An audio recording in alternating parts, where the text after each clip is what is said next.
Hari lahir Pancasila.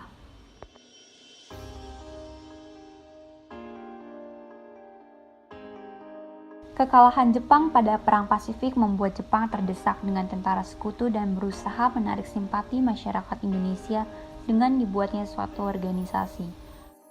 Organisasi itu yang kelak menjadi titik terang bagi bangsa Indonesia untuk dapat merdeka. Oleh sebab itu, pada 1 Maret 1945, Letnan Jenderal Kumakichi Harada mengumumkan dibentuknya Badan untuk menyelidiki usaha persiapan kemerdekaan Republik Indonesia.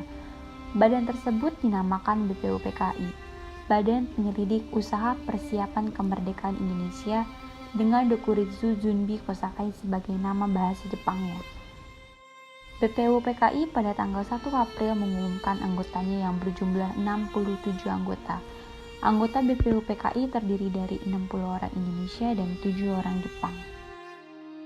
Badan ini diketuai oleh Dr. Kanjeng Raden Tumenggung Rajiman Wedediningrat, dan terdapat 2 wakil ketua, yakni Raden Panji Suroso dari Indonesia dan Ichi Bangase Yoshio dari Jepang. BPUPKI diresmikan pada tanggal 28 Mei oleh Jenderal Itagaki bersama dengan Letnan Jenderal Yuichiro Nagano. Dalam menyiapkan kemerdekaan Republik Indonesia, BPUPKI mengadakan rapat sebanyak 2 kali, yaitu tanggal 29 Mei sampai dengan 1 Juni 1945 dan 10 sampai dengan 16 Juli 1945. Rapat pertama diadakan di Gedung Chosangiin yang terletak di Jalan Pejambon 6, Jakarta Pusat, yang sekarang dinamai Gedung Pancasila. Sebelumnya, pada zaman Belanda, gedung tersebut digunakan sebagai Gedung Perwakilan Rakyat atau Volkskrant. Rapat yang dipimpin oleh Dr. Rajiman Wedediningrat ini membahas mengenai dasar-dasar negara, undang-undang dasar, prinsip perekonomian nasional, dan prinsip pertahanan dan keamanan nasional. Dalam rapat tersebut, tokoh Muhammad Yamin, Mr. Supomo, dan Insinyur Soekarno mengemukakan usulan mengenai dasar negara. Pada tanggal 29 Mei, Muhammad Yamin mengemukakan 5 hal mengenai dasar negara: peri kebangsaan, peri kemanusiaan, peri ketuhanan, peri kerakyatan, dan kesejahteraan rakyat. Usulan dasar Mr. Supomo tanggal 31 Mei mengenai dasar negara meliputi persatuan, kekeluargaan, keseimbangan lahir dan batin, musyawarah, dan keadilan rakyat. Pada 1 Juni 1945, Soekarno berpidato mengenai bahwa dasar negara tidak bisa dihasilkan dalam waktu semalam saja. Beliau memberikan contoh tokoh nasionalis Sun Yat-sen yang memerlukan waktu berpuluh tahun lamanya untuk menyusun ajaran Sabincu I yang berisikan nasionalisme, demokrasi, dan sosialisme sebelum akhirnya dijadikan dasar negara Tiongkok pada tahun 1912. Sun Yat-sen sendiri merupakan bapak pendiri Tiongkok modern yang berhasil menggulingkan dinasti Tiongkok terakhir, yaitu dinasti Qing. Soekarno juga menyampaikan 3 usulannya: Pancasila, Trisila, dan Ekasila. Usulan Soekarno yang dinamakan Pancasila atau 5 asas meliputi kebangsaan Indonesia, internasionalisme, mufakat atau demokrasi, kesejahteraan sosial, dan ketuhanan yang Maha Esa. Selain mengusulkan Pancasila, Soekarno juga menawarkan Trisila, yakni sosionasionalisme, sosiodemokrasi, dan ketuhanan yang Maha Esa. Dalam bentuk yang lebih esensial lagi, Soekarno mengusulkan Ekasila, yaitu gotong royong. Dari beberapa rumusan yang telah disampaikan, usulan dari Soekarno yang paling banyak diterima oleh anggota BPUPKI. Dr. Rajiman Wedediningrat selaku ketua BPUPKI meminta kepada setiap anggota sidang untuk menulis usulan mengenai Indonesia yang merdeka, yang nantinya akan dibahas lebih lanjut oleh panitia kecil yang dibentuk oleh BPUPKI pada tanggal 1 Juni 1945 bernama Panitia 9. Panitia 9 terdiri dari 9 anggota.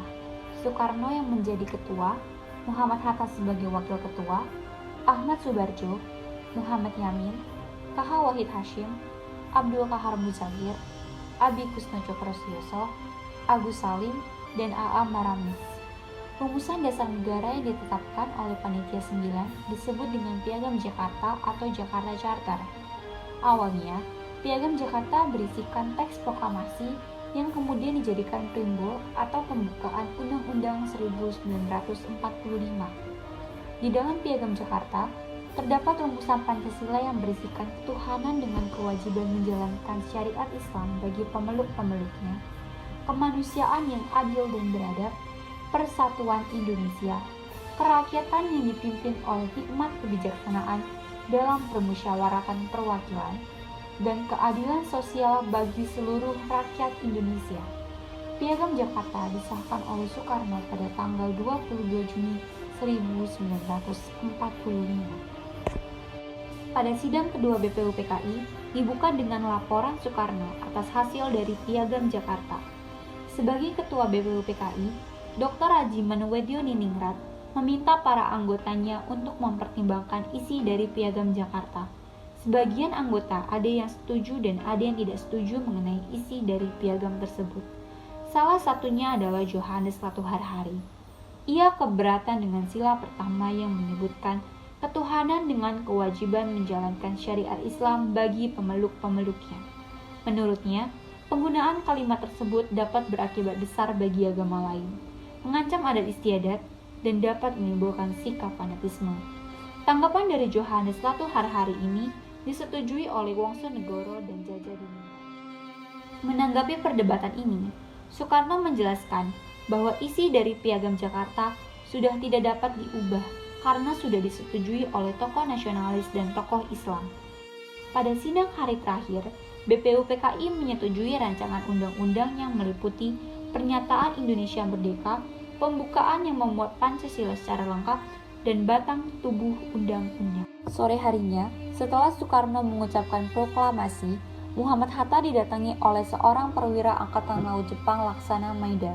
Maeda menyampaikan bahwa para tokoh Indonesia bagian timur merasa keberatan dengan adanya ketuhanan dengan kewajiban menjalankan syariat Islam bagi pemeluk-pemeluknya. Hal itu berarti bahwa rumusan tersebut tidak berlaku bagi pemeluk agama lain. Untuk menghindari perpecahan, keesokan harinya, sebelum sidang Panitia Persiapan Kemerdekaan Indonesia (PPKI), Muhammad Hatta berbincang dengan tokoh-tokoh Islam. Mereka setuju untuk menghilangkan kata-kata tersebut dan menggantikannya dengan kata Yang Maha Esa, dengan rumusannya menjadi Ketuhanan Yang Maha Esa. Kesepakatan ini diterima oleh sidang PPKI. Peringatan hari lahir Pancasila yang jatuh pada tanggal 1 Juni ketika Insinyur Soekarno memberikan usulan dasar negara dalam sidang pertama BPUPKI. Namun terjadi polemik di era Orde Baru, di mana pada saat itu lebih memberikan perhatian pada hari kesaktian Pancasila yang jatuh pada tanggal 1 Oktober. Pada era itu, hari lahir Pancasila tidak dijadikan sebagai hari nasional, melainkan dijadikan sebagai hari peringatan pidato Bung Karno. Untuk itu, Megawati Soekarno Putri pada Oktober 2015 mengusulkan untuk memperingati 1 Juni sebagai hari Pancasila yang diperingati setiap tahunnya. Usulan tersebut akhirnya dapat direalisasikan di tahun 2016 oleh Presiden Joko Widodo yang menetapkan tanggal 1 Juni sebagai hari lahir Pancasila.